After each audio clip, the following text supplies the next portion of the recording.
ప్రకాష్ రాజు కర్ణాటక రాష్ట్రంలో పుట్టాడు. ఈయన బెంగళూరు పట్టణంలో. అయితే ఈయన ఆ రాష్ట్రం కన్నా కూడా ఆంధ్రప్రదేశ్లో ఎక్కువ ఫేమస్ అయ్యారు. సినిమా ఇండస్ట్రీలో ఈయన తెలుగులో అనేక సినిమాల్లో ప్రకాష్ రాజు క్యారెక్టర్ ఆర్టిస్ట్గా నటించాడు. కొన్ని సినిమాల్లో విలన్గా నటించాడు. మరి 1-2 సినిమాలు తెలుగులో హీరోగా కూడా యాక్ట్ చేశాడు ఆయన.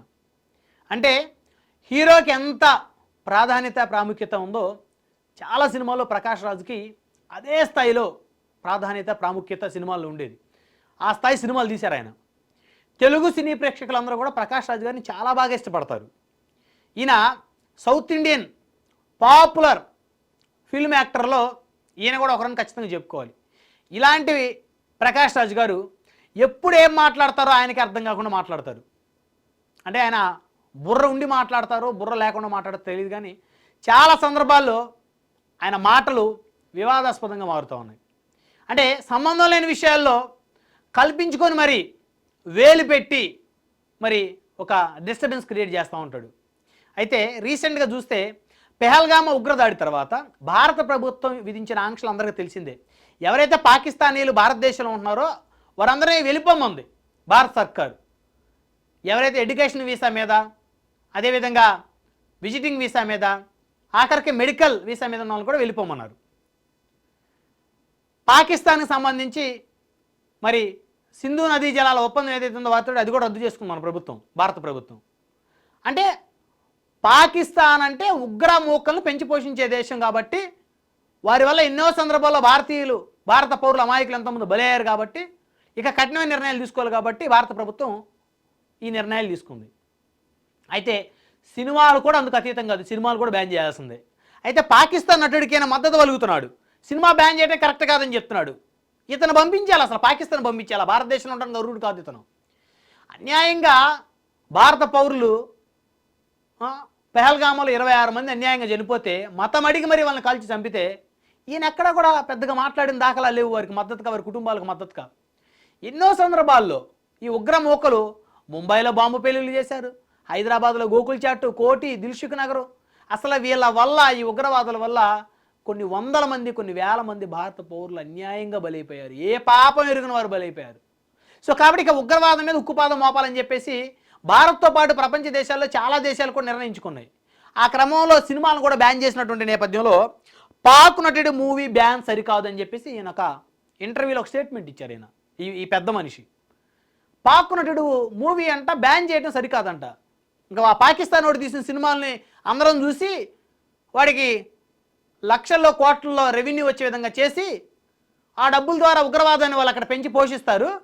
ఆ ఉగ్రవాదులు వచ్చి మన మీద వచ్చి అన్యాయంగా దాడులు చేస్తూ ఉంటారు. ఇదే ఏం చెప్పొచ్చేది, ఏం చెప్పే సిద్ధాంతం అదే. పాక్ నటుడు మూవీ బ్యాన్ చేయడం అంట సరికాదంట. మరి నెత్తిన పెట్టుకుని ఊరేగాలేమో పాకిస్తాన్ వాడిని. మరి ఈయన అసలు ఏ భావజాలంతో మాట్లాడుతున్నాడో అర్థం కావట్లేదు ఈ మనిషి. పాకిస్తాన్ నటుడు ఫవాద్ ఖాన్ నటించిన అబీర్ గులాల్ అనే చిత్రాన్ని భారత్లో బ్యాన్ చేయడాన్ని ప్రకాష్ రాజు తప్పుపెట్టారు. పాకిస్తాన్ నటుడు ఎవరైతే ఉన్నాడో ఫవాద్ ఖాను, అతను అబీర్ గులాల్ అనేటువంటి చిత్రాన్ని నటించాడు. ఆ చిత్రాన్ని భారత ప్రభుత్వం బ్యాన్ చేసింది. బేసిక్గా బ్యాన్ చేసేంత వరకు ఆ నటుడు ఎవడో తెలియదు, ఆ సినిమా ఏంటో ఎవరికి తెలియదు. బ్యాన్ చేసిన తర్వాతే తెలిసింది, ఓ పలాని సినిమా ఉంది, దాంట్లో నటుడు ఆ పాకిస్తాన్కి చెందినటువంటి ఫవాద్ ఖాన్ అనేవాడు నటించాడు దాంట్లోని.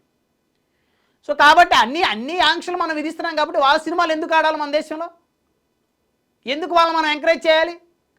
సో తద్వారా ఆర్థికంగా వాళ్ళు పుంజుకొని మళ్ళీ మన మీదకి ఎగబట్టంక, తిరుగుబాటు చేయడానిక, మన దేశం మీద ఉగ్రమూకల్ని ఉసుకొలిపి మన భారత పౌరులను పొట్టను పెట్టుకోవడానిక మనం వారి సినిమాలు చూడాలి? వారి వ్యాపారాలు కానీ, వారి సినిమాలు కానీ, వారికి సంబంధించిన ఏది కూడా అసలు భారతదేశం పూర్తిగా తిరస్కరించాలి. ఇక్కడి నుంచి భవిష్యత్తులో ప్రభుత్వ ఆంక్షలు విధించింది ప్రతి పౌరుడు పాటించాలి.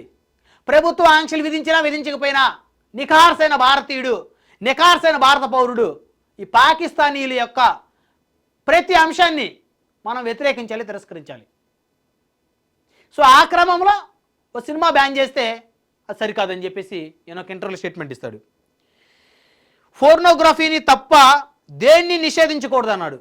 చూడండి పెద్ద మనిషి, ఫోర్నోగ్రఫీని తప్ప దేన్ని నిషేధించకూడదంట.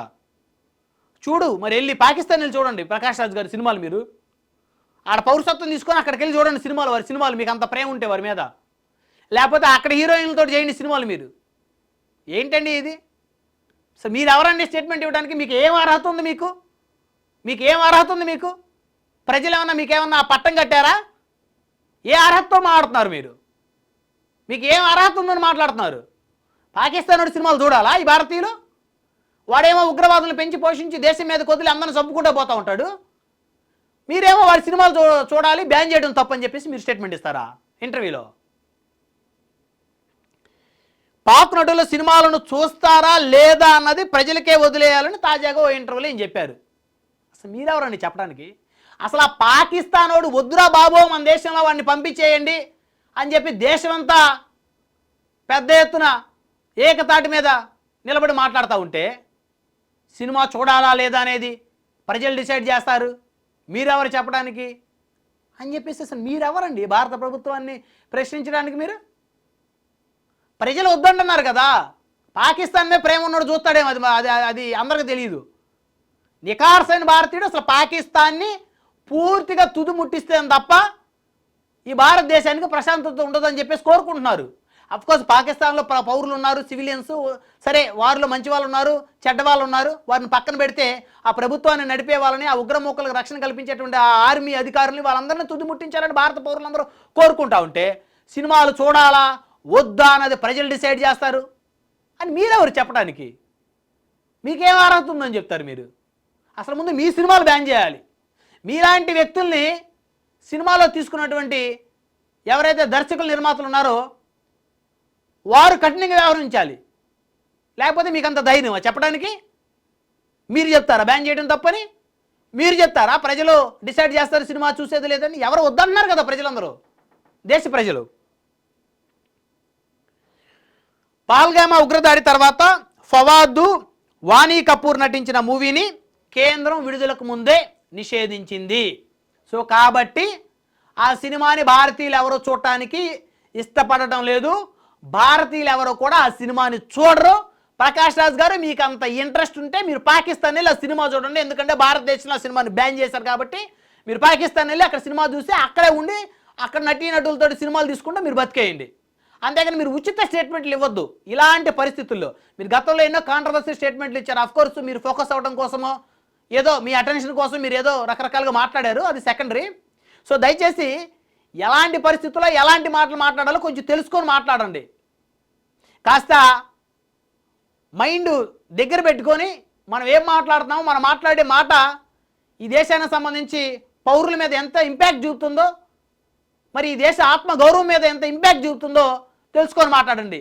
మీరు మాట్లాడిన మాట రేపొద్దున పాకిస్తానోడు అక్కడ టీవీలో చర్చలు పెట్టేస్తూ ఉంటాడు, అక్కడ భారతదేశంలో సినిమా నటీనటులు కూడా మాకు మద్దతు ఇచ్చేస్తూ ఉన్నారు, మన పాకిస్తాన్ సినిమాలు ఆపడానికి వీల్లేదన్నారు, ఏదైనా ఉంటే ఆర్మీతోనో లేకపోతే ఉగ్రవాదులతో తెలుసుకోండి, అసలు ఉగ్రవాదానికి మా సంబంధం లేదు, ఆ ఉగ్రవాదులు మీరు ఏదైనా చేసుకోండి, మాకు సంబంధం లేదు, మా సినిమాలు ఎందుకు ఆపుతారు, మా వాటర్ మాకు సింధు నదీ జలాల ఒప్పందం ఎందుకు రద్దు చేశారు, మాకు నీళ్ళు ఎందుకు ఆపుతారు, మాకు మమ్మల్ని ఎందుకు ఇచ్చేస్తారని చెప్పేసి రేపొద్దున అందరూ మాట్లాడతారు. వాళ్ళు మీలాంటి వాళ్ళు ఒకళ్ళు ఇద్దరు నోటి దోలతోటి తెలిసి తెలియక మాట్లాడిన మాటల వల్ల పాకిస్తాన్ వాడికి అస్త్రం ఇచ్చినట్టు అవుతుంది. మన భారత ప్రభుత్వం విధించిన ఆంక్షల్ని మీరు వ్యతిరేకిస్తున్నారంటే ఎంత తప్పది, ఎంత కండకావరం మీకు. సో ప్రకాష్ రాజ్ గారు లాంటి వాళ్ళందరూ కూడా ఒళ్ళు దగ్గర పెట్టుకుని మాట్లాడాల్సిన అవసరం ఏర్పడింది, లేకపోతే పరిస్థితులు చేతులు దాటిపోయే పరిస్థితి ఉంది. సో భారత ప్రభుత్వం ముందు ప్రకాష్ రాజ్ గారి మీద యాక్షన్ తీసుకోవాలి, తీసుకుంటే మాత్రమే ఇలాంటి వాళ్ళు ఇంకా ఇష్టానుసారంగా నోరు తెరిచి ముందుకొచ్చి వాళ్ళ అటెన్షన్ కోసం తప్పుడు స్టేట్మెంట్ లేకుండా ఉంటారు.